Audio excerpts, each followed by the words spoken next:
Welcome everybody. It's my pleasure to begin our webinar, the first of the series, Toward New Horizons, the Hebrew University experts share their insights. Next webinar will be on Thursday, where we will speak about climate science in the time of Corona. Today we have the honor to host Professor Alexander Rouvinski, a researcher at the Institute for Medical Research, Israel, Canada, at the Hebrew University's Faculty of Medicine. He will give a lecture on immunotherapy as a strategy to treat acute coronavirus infection. Professor Rouvinski is an expert in microbiology and molecular genetics. He investigates how viruses originating in animals can evolve into human viral pathogens. His research focuses on the new and infectious viruses spread by insects that are a major causes for human and animal diseases worldwide. After his lecture, you're welcome to ask questions by raising your digital hands. And now, Professor Rouvinski, the floor is yours. Hello, thank you for joining this webinar. Actually, I represent what we call a team CAREM, and I will explain in a moment. And what I will tell you about is the immunotherapy as the strategy to treat acute coronavirus infections. Here you see Team CAREM, which is a consortium of many labs here in our campus and also other labs in the Hebrew University. And we are CAREM team because we are situated in the NCAREM campus, and here you can see the Mary Spring in the NCAREM village down the campus. And here you see we are working on the coronavirus with the masks, and here you see a picture of us 100 years back. Of course, I'm joking. This is the flu pandemics, Spanish flu pandemics, and you can see some similarities. So I will just speak a few words about the viruses in general. So viruses, as you may know, they are obligate parasites of their hosts. They cannot replicate on their own. They always need the host, or in particular host cells, living cells, to propagate. Often they cause a disease, but not necessarily. So they are in a way not alive, so they don't have their own metabolic machinery, but they do sense the environment. And I would say they have two different entities in their life cycle. So one is being a virion outside the host cell, and another is being getting a life inside the host cell and propagating and subverting the host cell machinery, the process that often causes the disease, to replicate their own genome and their own particles. So they are really invasive and subvert their hosts. So they cause, many of the viruses cause transient infections. So they multiply in the host and then they leave the host often, not all the viruses, but those we are speaking on today. And then they want to propagate from one host to another. And indeed, some viruses, they propagate only from human to human hosts, while others have a so-called animal reservoir, and they start from animals or even continuously propagate within animals and then can go back into the human, so-called zoonotic viruses. And how can we break this chain of host-to-host spread? So, of course, currently we know the strategy of social distancing. Vaccination can spread, but not always. I will tell about that later. And of course, so-called herd immunity. Okay, so I'll go a bit deeper into the coronaviruses. So coronaviruses are large RNA, ribonucleic acid viruses that cause diseases in mammals and birds. And they include several human respiratory viruses causing several human respiratory diseases.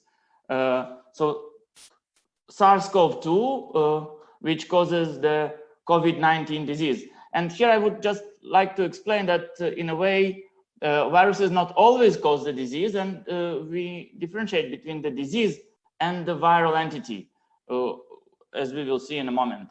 So I will just mention a few previous pandemic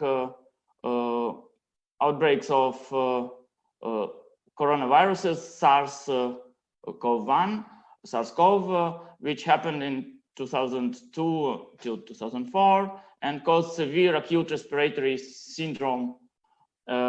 MERS, which is a Middle East respiratory syndrome, and it originates from camels, and of course the recent pandemics of SARS-CoV-2.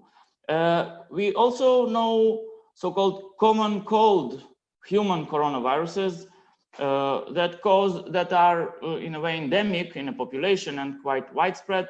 They often are not associated with severe diseases, but they are very very common in the population around the world, and here we list some of them. So this is the phylogenetic relationship, or in a way their family tree. You can see here that this so-called beta lineage B coronaviruses include SARS-CoV and SARS-CoV-2, the recent outbreak. And here I indicated their animal hosts as well. And we can also see this so-called alpha coronaviruses and beta coronaviruses from different lineages, which are closer to each other than those of alpha, but they are still distinct. And I would just like to mention so-called human coronavirus OC43, which has its very close species constitutively infecting bovine. And also there are coronaviruses from pigs, and as I mentioned before, coronaviruses of birds. So just a few words about the genome organization of coronaviruses. The genome of coronaviruses is really large. For RNA viruses, it goes to 30 kilobase, and it's a positive sense viruses, which means that they actually encode directly for the proteins. And they have multiple open reading frames. And to maintain such large genome, they have very atypical feature for RNA viruses. They have a high fidelity in replication, so they have this so-called proofreading polymerases, but they are known to undergo recombination during the replication process, which may generate new species. And it is quite challenged to understand the way they package their genome. They assemble the particles, mature, and how they leave the host cell. And we are studying these processes now, and this would help us to understand also how to generate reporter particles, as I will mention in a moment, virus-like particles, and reproduce complex three-dimensional antigens. So just a few words about so-called structural proteins of the virus. And when we say structural proteins, it exactly points to the subject I mentioned earlier. Here you can see a virus particle. This is the form of the virus life, I would say, cycle, which is outside the host cell. So it is not metabolizing particle. And so all the genes that comprise these particles, all the proteins, they are called structural, those that are building the particle. So we have here this so-called spike of the coronavirus. And indeed, this spike is bulging out of the surface, as you can see here, of the virus. And this is why we call this virus coronaviruses, because they remind in projection a crown, you see, like corona crown. And this is the most important viral determinant for the entry, but there are more, as you will see, there are more antigenic determinants. So what is our approach? Our approach relates to immunity. So we would like first to understand the immunity. So immunity can be in a way divided into the innate and acquired immunity. And immunity is usually, of course, protective. And the whole strategy of vaccination is often very successful to provide the protection, to train the immune system. But occasionally there are rare cases where the immunity itself during the course of infection can be destructive. And this is, of course, in case of overreaction, for instance, cytokine storm. So sometimes even after the viral infection is resolved, the body continues to overreact, and this can cause an overproduction of cytokines and eventually very severe conditions. So the balanced immune response is really the key for successful resolution of the viral infection or infections in general. Another instance where the immunity can be deleterious in a way or destructive is a case of so-called antigenic sin. And I would like to spend a few minutes just explaining the concept.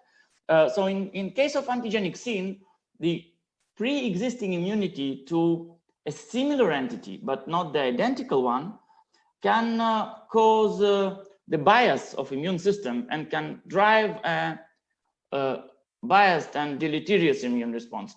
But it's not always the case, but it can be in some cases. So for instance, in some cases, immunity against something similar is actually good. As we know from the case of vaccinia, you know, the word vaccine comes from vaccinia, and the vaccinia virus, which is related to smallpox, gives good protection against smallpox. So this is a successful case of vaccinating with something similar, but not identical. In some cases though, like dengue disease, vaccinating with similar things, but not identical, drives the immune system wrong way, like misleads the immune system, and this is called antigenic sin. And there are instances related to coronavirus infections of cats that reminds this type of antigenic sin. So development of vaccines against coronaviruses should be well monitored because of this history, but there are also successful cases and recent reports. So just it needs to be well monitored and checked. So usually we can divide the immune response into the humoral arm, the development of antibodies, and cellular arm. And today I will focus on the humoral arm and discuss the antibodies which are found in the serum of patients. So antibodies are usually clonal. So there is an assortment of different B cells in our body that generate specific antibodies, clonal particular antibodies, but in the serum, all these B cells, they maturate and they secrete an assortment of monoclonal antibodies, which you can see schematically here. And so this mixture is called polyclonal mixture when each antibody attacks the viral infection from a different angle in a way. So really, the virus is a dynamic entity, so it always replicates and undergoes in a way evolution. And the constant pressure placed by the immune system to the virus is an important parameter. And of course, the antibodies are always maturating and mutating. And so it's always the race between the virus and the immune system. In particular, we are talking now about the antibodies. And the concept is to boost the humoral immunity. So why currently humoral immunity? Because antibodies are soluble and it's easier to work with them in a way of treatment. And this approach was pioneered by Pasteur in the 19th century toward rabies virus infection. And it often works. An approach called passive immunization that we will go deeper in a moment. But not always there is a humoral response in the natural infection. So for some viruses, there is no good humoral response which is raised. So antibodies can be produced in animals, in large animals, and they can be used as a passive antibody transfer, but this is not always trivial, and this can cause so-called serum sickness. But this passive immunization from animal sera is used since many years back, but it is still applied for several bacterial toxins, for instance, diphtheria toxin and tetanus.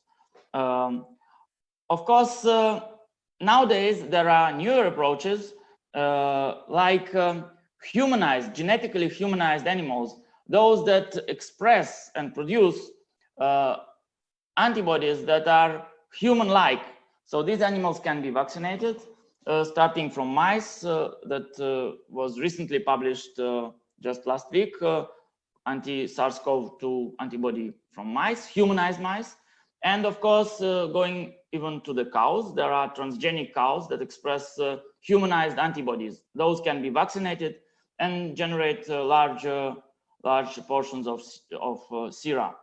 Of course, during pandemic, we can go also to the donors, human donors, those people who recovered from the disease and are convalescent and contain large amount of antibodies in their serum. From there, we can also isolate the B cells produced generated in our body, and then using recombinant DNA technologies, we can isolate the genes encoding for potent neutralizing, protecting antibodies.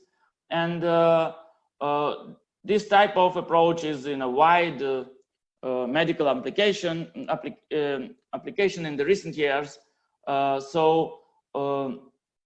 It is even used for cancer treatments. So this, in a way, passive immunization is going beyond infectious agents and is applicable for many aspects of modern medicine. And the prerequisite for all this is really identifying the right antibodies in serum and then subcloning the right genes encoding for these protective antibodies from the B cells. And when we have an assortment or a cocktail of such antibodies, we can even use them as a cocktail. I would draw this parallel like antibiotics. So we can use one antibiotic, but often like a cocktail of antibiotics can give a solution. So in this way, we also think that the cocktails of antibodies or chimera between different antibodies can give better solution. Really, our first goal is to understand the immune determinants of the SARS-CoV-2, because we believe that understanding first can really help taking a rational approach to design the proper immunotherapy, rational and in a way personalized approach, because antibodies are targeting different regions of the virus, and the importance of these regions is different for the maintaining the life cycle of the virus. So in a way, if we look on the virus as a puzzle, puzzle composed of different proteins and different pieces, I want you to remember and to think on the fact that this puzzle is really three-dimensional, and the three-dimensionality of the structure of the virus is essential for its complexity and for its function. And so we really view the viral antigens as a three-dimensional structures, and we think it's really important, taking into account our previous experience with other viruses. And so the immune determinants are often transient.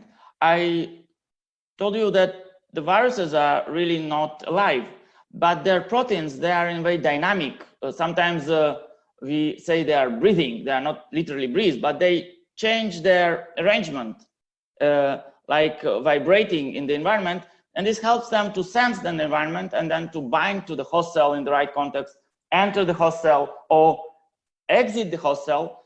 So the essential epitopes, the essential regions of the viral structure that are really important for the function, they are hidden by these dynamics. So they are exposed only for transient periods of time. And good immunity is often targeting these regions that are kind of hidden by the virus in an evolutionary way. So Virus, on the other hand, on the surface always places, or usually places, some so-called hypervariable regions that are kind of antennas that try to diverse and drive away the immune response.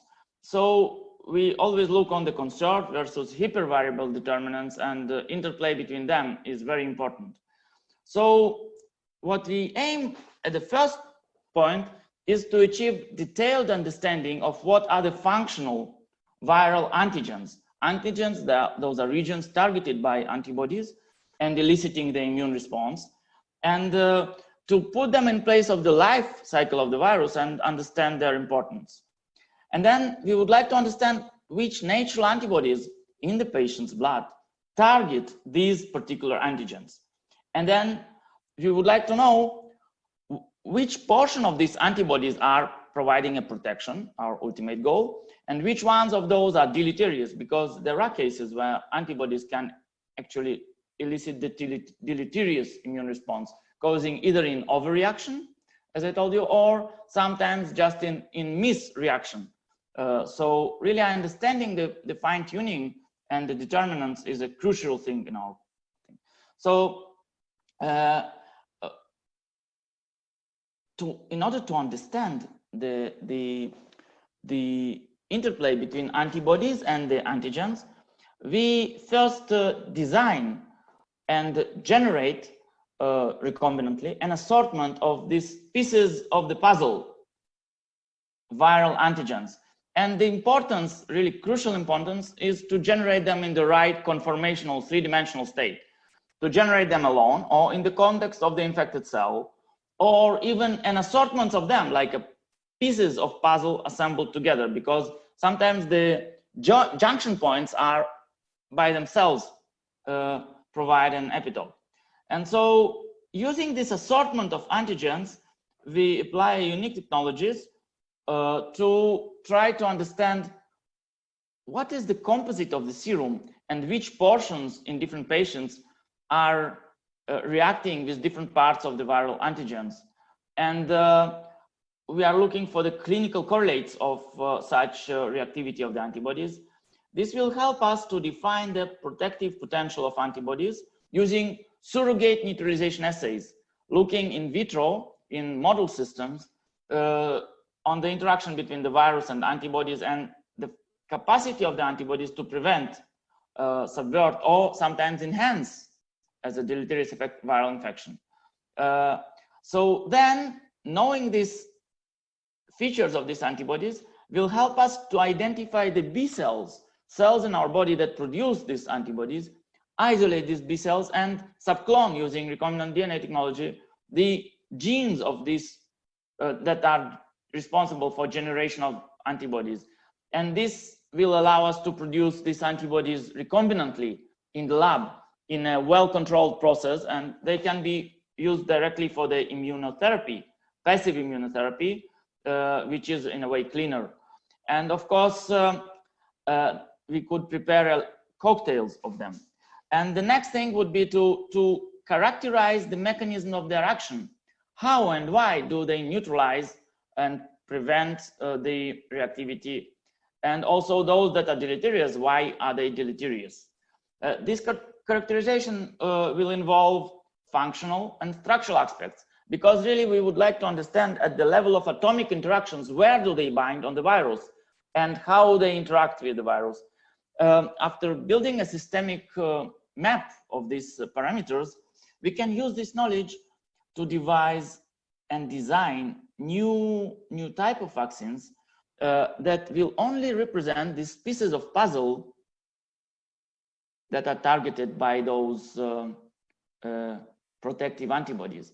So in a way, the ideal vaccine would include just those pieces of the virus that elicit protective immune response, and will omit those pieces that are not needed in a way or deleterious.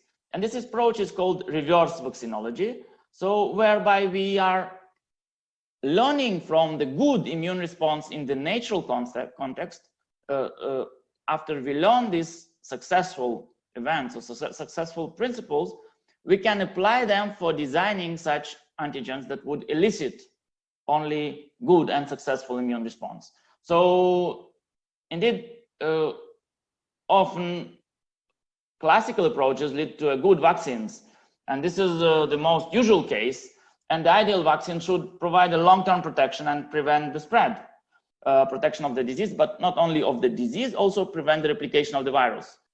But it is not always the case. We still have several pathogens for which we yet unable to generate a good vaccine.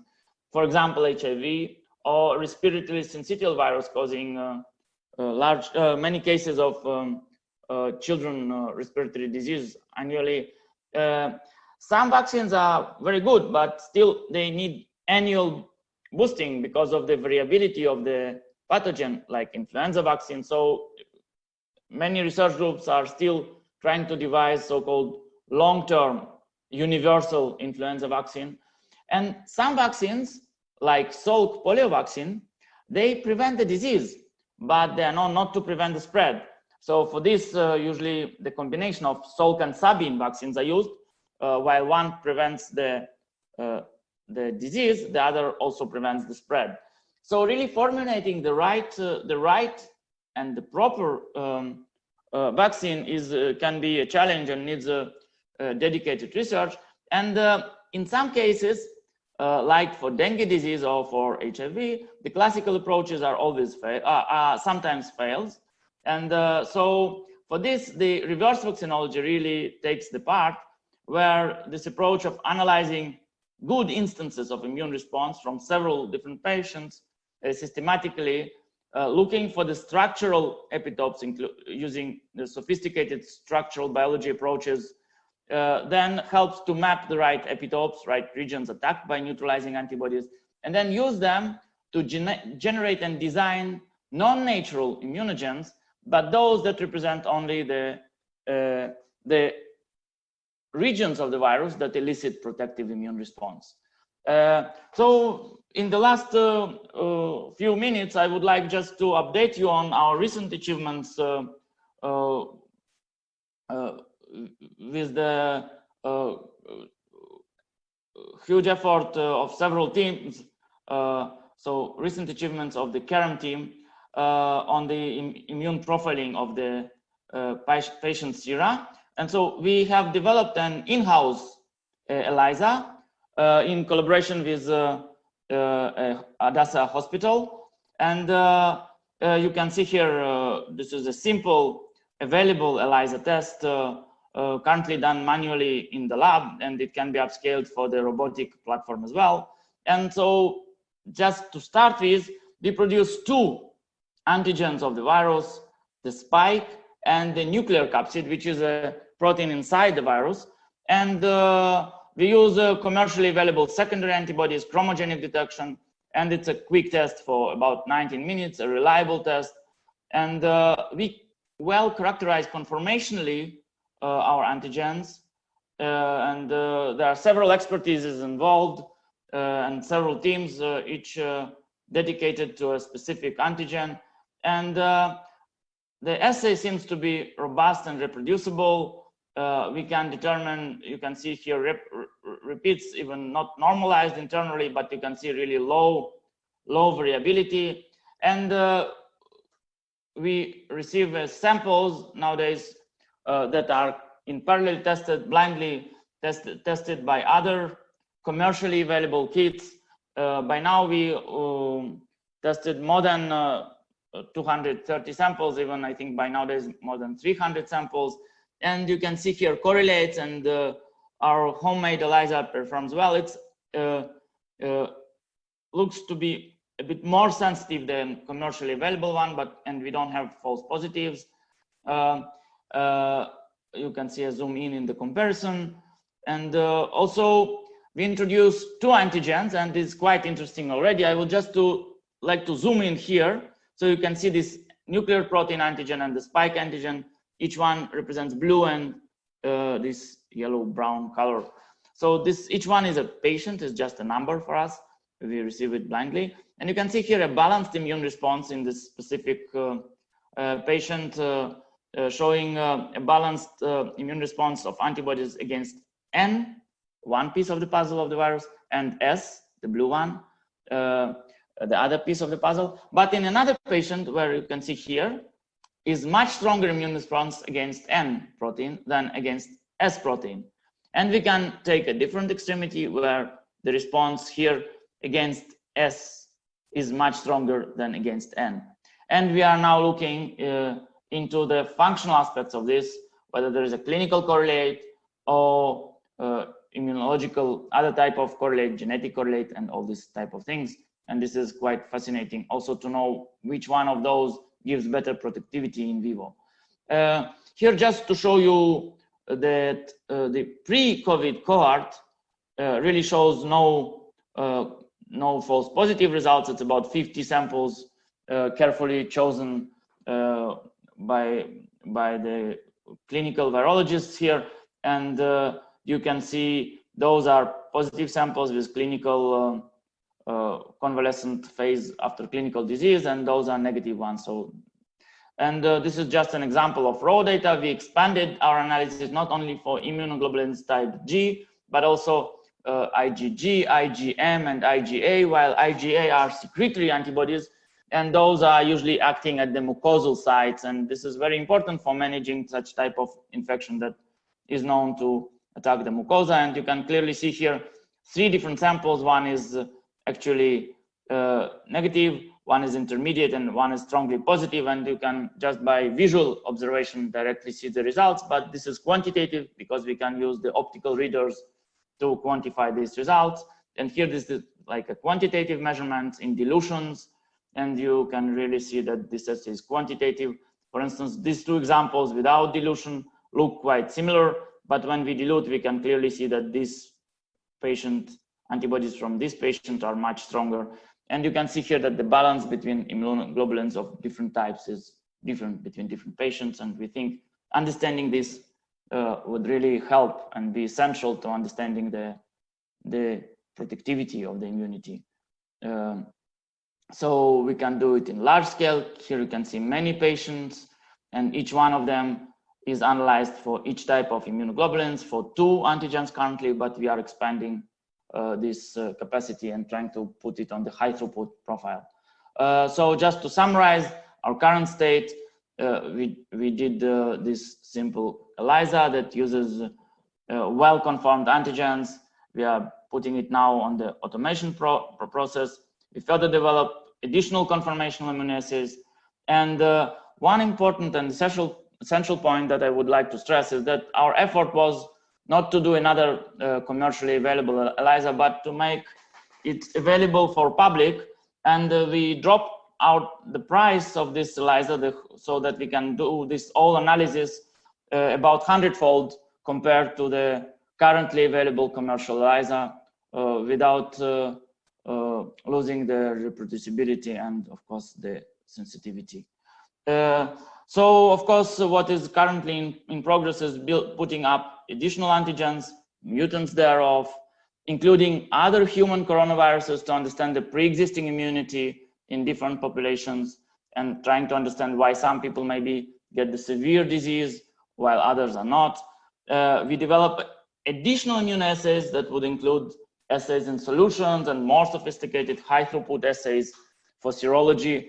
And this will help us to identify individuals with strong and protective immunity, to characterize the antibodies, and then, of course, to clone and isolate B cells, which we are currently in progress of doing. And understanding the mechanism of action of these monoclonal antibodies using structural and functional approaches will help us to design the proper immunotherapy, which will be available immediately. And of course, the further design of proper set of antigens that can be used for formulating subunit recombinant vaccines. And so thank you for joining this webinar. Now I'll be happy to take some questions. Exactly, thank you very much. So we now open the question and answer time. If you have any question, you can raise your hand, or you can write it on the chat. So let's wait a few minutes. Okay, we have Samuel Zalipski. Samuel, you can open your microphone and speak. Yes, hi. Hello. So I understand that most healthy individuals have antibodies against human coronaviruses because of their exposure to common cold. Is it correct to assume that there is fair degree of homology between the human coronaviruses and the current virus that causes this epidemic? And then what are the implications for some people having very light disease? Is it possible to assume that the presence of these antibodies protect those individuals? And also, what are the implications for analytical purposes? Because these presence of these antibodies against human coronaviruses, obviously they have common epitopes with SARS-CoV-2. So those are my questions. Thank you. Thank you, Samuel. So really exciting questions, and of course this is something that we believe needs to be addressed systematically. There is a certain degree of homology, and the question is which type of epitopes are cross-reactive and they do elicit antibody response for which specific human common cold coronavirus.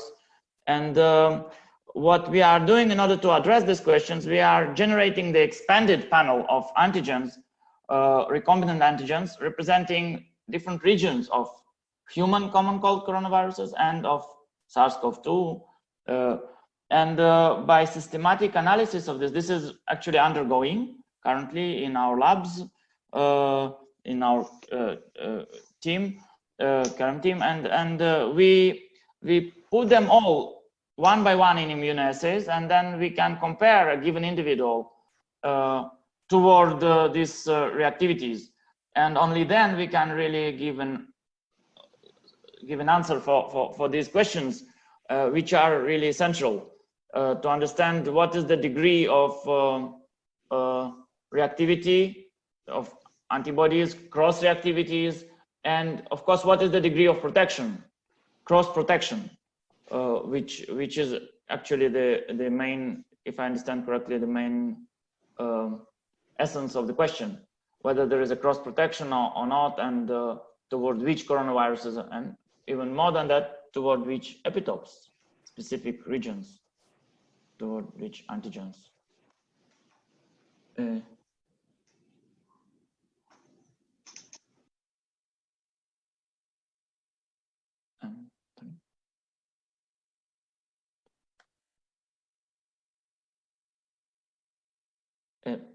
Mel, I think you are in mute. I cannot hear you. Sorry. Okay, now we have a question from Anat Yanai. I hope you can hear me. Hi, Alex. Hi, Anat. Hi. Great to see you after over 20 years. And thank you for the exciting seminar. I was wondering for your patient ELISA assays, the ones that do not react with the two antigens, that they're almost like healthy patients, they don't have any immune response. What do you suggest where they fall in the, in the assay? Yes, so in a way, the dynamic range of this ELISA is quite large. So we have these outliers which have a very strong immune response, and we also can see very moderate reactivities. But some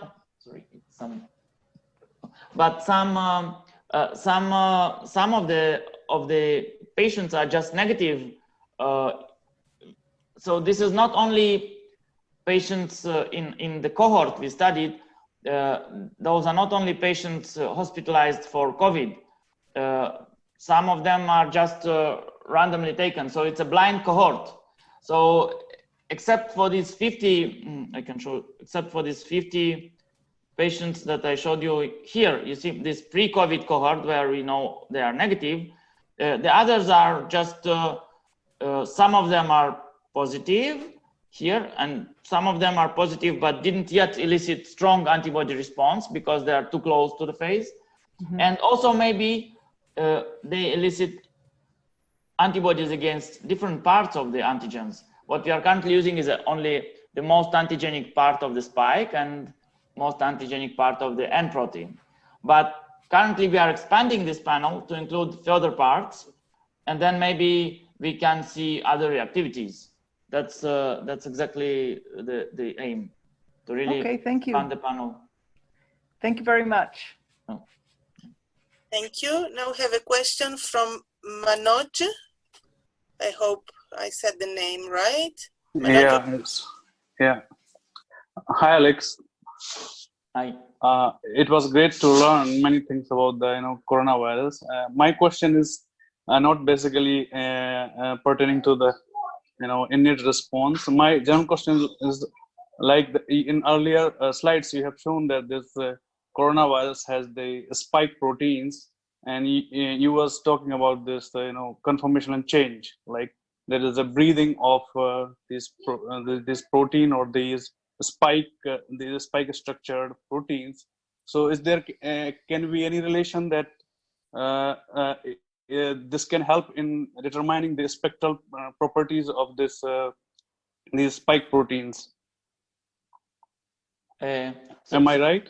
So you mean, yes, one of the things we are currently generating is stabilizing this conformational assortment. So we generate recombinant proteins of this versions of the spike that would be more breathing or more fluctuating or less fluctuating, more stabilized ones, and even sub portions of this spike, so that if we put them on the panel ELISA, we can really measure the reactivities between each of them, and even in some cases we can use them in competitive ELISA, whereby we can, for instance, use one antigen and put another one to compete or to outcompete, and then by this we can map the exact epitopic regions, or at least narrow them down. That's the idea. Okay. Okay. So we have now a question from Nathan Ronin. Hello, Alex. Hello. Hi, thank you very much for the lecture. I would like to ask, at the beginning of the lecture, you talked about some kinds of illnesses that are related somehow to coronavirus and are like genetically similar. I would like to know, have you tried comparing the antibodies that you've seen that are working in ELISA on the coronavirus on those, like comparing them with the antibodies that are produced from these kinds of illnesses that we talked about earlier that we actually know more about? So just to refine the question, you are asking about whether we try to see whether antibodies from COVID patients can neutralize the other common cold coronaviruses, or vice versa? Yes, like if there are similarities between them. Yes, this is one of the things we are addressing just nowadays, also by cross-reactivity, but also by functional aspects, like whether they can inhibit really the propagation of the virus. This is one of our current goals. Thank you very much. Okay, so we have now from the chat, Anna Wenger. She's asking what is the error rate of the test? So the test is currently in the final stages of validation in tight collaboration with the clinical virology, and currently it behaves very well. I don't have yet numbers, but it really behaves similar to the commercial alternatives, Euroimmune, and currently we are testing it against Abbott also, Euroimmune and Diasorin also. So we are comparing with this large cohort against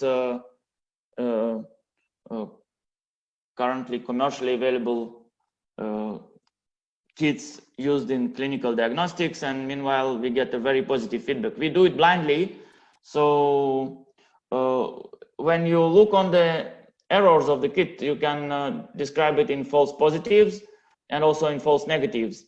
So we seem to be more sensitive than some of the currently available kits. And for false negatives, we don't see yet false negatives, but we are expanding the cohort. And also we are looking for pre-COVID cohorts to better evaluate the cross-reactivities. That's the current state, but it's behaving quite well. Okay, we have another question from the chat from Yvonne Eichel. How effective would the vaccine be for the elderly people with a compromised immune system or people with an autoimmune disorders? So yes, it's a bit maybe too early to speculate on that in my view, but of course here I would also think on the passive immunotherapy option, where you can with people who cannot really elicit the proper immune response, or that cannot be vaccinated for any reasons of the failure. Such patients, as far as I know, though I'm not a clinician, they can be treated with immunoglobulins, either enriched immunoglobulins from patient sera, or what is even better, by recombinant monoclonal antibodies or cocktails thereof. That's the approach we envision. Okay, we have another question from the chat. What is your view, Alex's view, as to why the virus outbreak in Africa has been less than expected?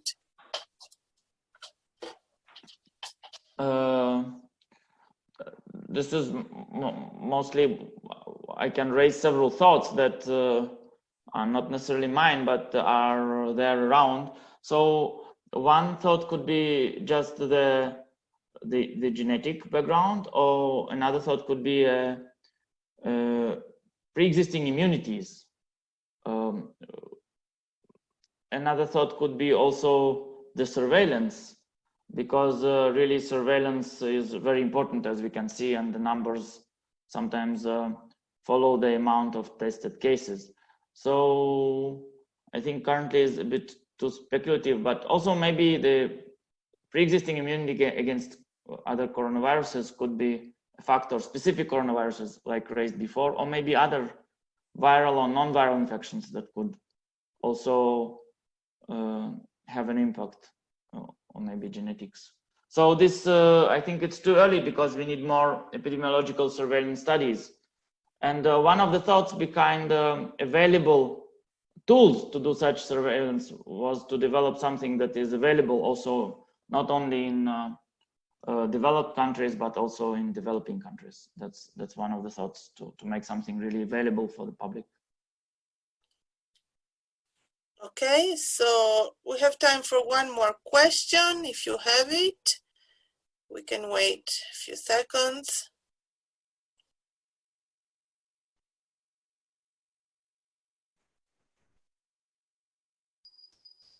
Okay, so I think we are done with the question. Thank you very much, Professor Rouvinski. It was great and very interesting as usual.